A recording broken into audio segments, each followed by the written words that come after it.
à tous, bienvenue sur la chaîne Géopolitique.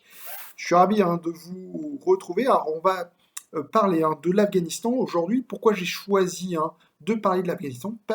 Car ce pays connaît peut-être, est au bord peut-être d'une possible paix de longue durée. Je ne voudrais pas parler trop vite, mais justement, toutes les conditions semblent, la paix ne semble jamais été aussi proche qu'au cours de ces 18 dernières années en Afghanistan. Et pourquoi? On va donc tenter de répondre à cette question dans cette vidéo. Alors comme vous le savez, l'Afghanistan c'est un pays qui est meurtri depuis des décennies par des guerres interminables. Euh, on peut d'ailleurs, on peut essayer, si on remonte dans l'histoire la plus récente, on peut dire qu'en gros, tout a, en fait, le début du cercle vicieux dans lequel se trouve l'Afghanistan a été l'invasion de l'Union soviétique en 1979, qui a donc poussé un certain nombre de moudjahidines à défendre l'Afghanistan. Je voulais pas en fait parler que de ça, mais tout ça c'est pour vous dire qu'en fait ce pays est depuis des années pris dans des décennies de guerre. Or aujourd'hui on arrive à un moment où peut-être on n'a jamais été aussi proche de la paix. Et pourquoi?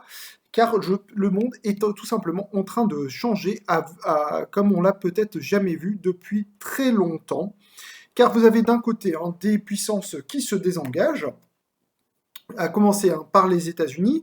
Et dans le cas présent, on voit bien que les efforts faits par les États-Unis de se désengager du bourbier afghan, du fait que ces 18 années de guerre n'ont finalement pas totalement permis de retrouver la paix en Afghanistan et même au niveau international, sans parler que ce conflit en Afghanistan a coûté quasiment 700 milliards de dollars au cours de ces 18 dernières années. Donc on voit un bourbier militaire, un bourbier financier.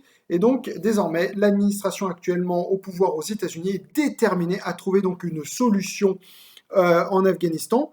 Depuis des mois, on sait que Mike Pompeo, le ministre des Affaires étrangères états-unien, et le président états-unien Donald Trump travaillent d'arrache-pied à ce qu'avant les prochaines élections présidentielles aux États-Unis, les soldats américains soient retirés d'Afghanistan.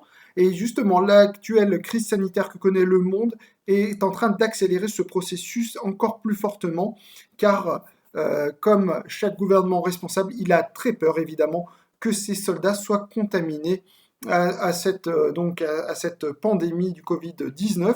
Et donc tout ceci accélère encore un peu plus le calendrier. Alors qu'en est-il justement de ce calendrier de retrait des États-Unis? Le 29 février dernier, un accord avait été signé à Doha, la capitale du Qatar, entre donc le gouvernement américain et les talibans.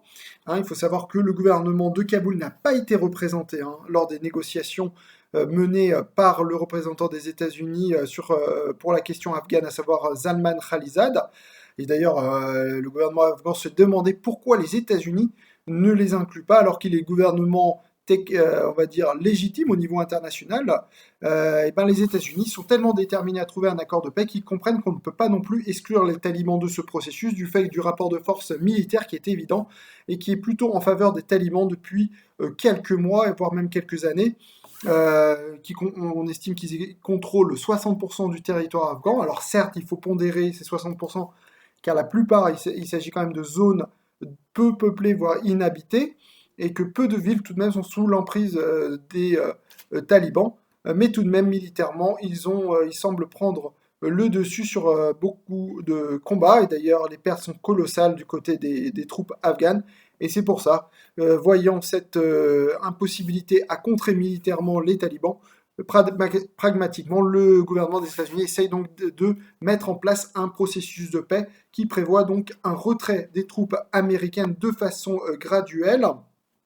Également, elle prévoit ce processus de paix de l'accord du 29 février 2020, également un échange de prisonniers, et donc fait très intéressant, pour la première fois, il y a eu un échange de prisonniers entre les talibans et le gouvernement afghan. Alors là, l'initiative a été prise tout d'abord par le gouvernement afghan qui a libéré de 300 prisonniers talibans, et ce matin, on a appris que les talibans ont libéré 20 prisonniers gouvernementaux afghans. Il s'agit d'une première à ma connaissance, et donc cela montre très bien que ces mesures, que le processus de paix semble enclenché, même s'il connaît, il faut bien le dire, quelques aussi quand même quelques limites, hein, puisque quand même déjà cette semaine on parlait d'un report des, euh, des libérations de prisonniers, puisque en fait les talibans voulaient que des prisonniers de haut rang soient libérés, et donc, on croyait que ceci n'allait pas avoir lieu. Eh bien, ceci a bien eu lieu.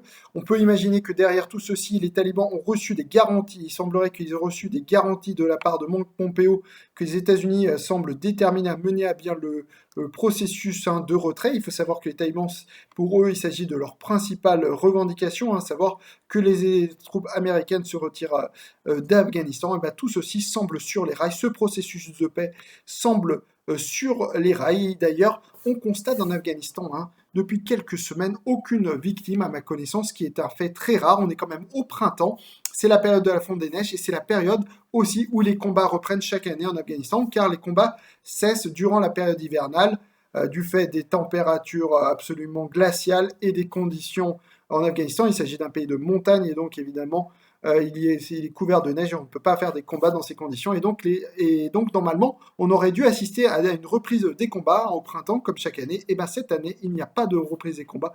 Et ceci augure, si vous voulez, d'une période sans doute où l'Afghanistan se dirige vers la paix.